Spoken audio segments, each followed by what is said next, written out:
ہو ہی نہیں سکتا. یہ میری زندگی کی سب سے بڑی خواہش ہے. میں اس پروفیشن کے لیے سب کچھ چھوڑ سکتی ہوں. یہ میرا خواب ہے اور خوابوں کو بھلا کیسے چھوڑا یا بلایا جا سکتا ہے؟ امپاسبل.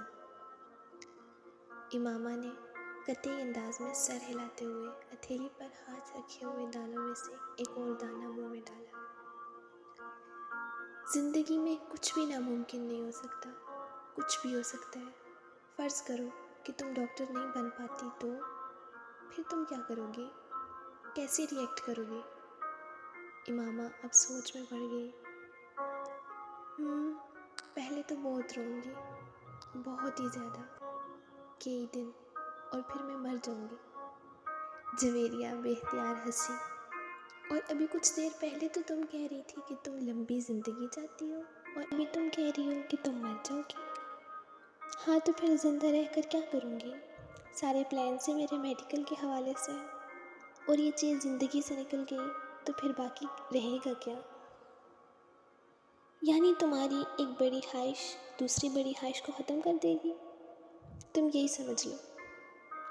تو پھر اس کا مطلب تو یہ ہوا کہ تمہاری سب سے بڑی خواہش ڈاکٹر بننا ہے، لمبی زندگی پانا نہیں.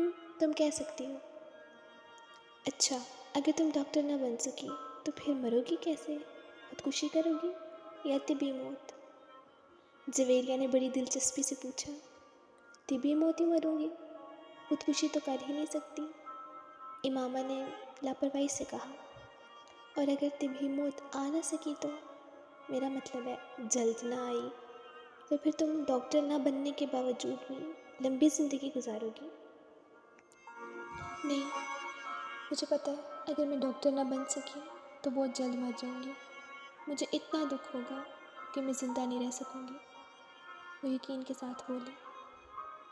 تم جس قدر خوش مزاج ہو، میں کبھی یقین نہیں کر سکتی کہ تم اتنی دکھی ہوگی کہ تم رو رو کر مر جاؤ، اور وہ بھی صرف اس لیے کہ تم ڈاکٹر نہیں بن سکتی. لک فنی، جویریہ نے اس بار اس کا مذاق اڑانے والے انداز میں کہا. تم اب میری بات چھوڑو، اپنی بات کرو. تمہاری زندگی کی سب سے بڑی خواہش کیا ہے؟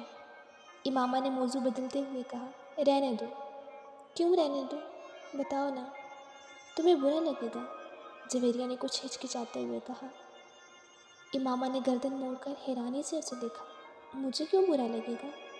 جویریہ خاموش رہی. ایسی کیا بات ہے جو مجھے بری لگے گی؟ امامہ نے اپنا سوال دہرایا. بری لگے گی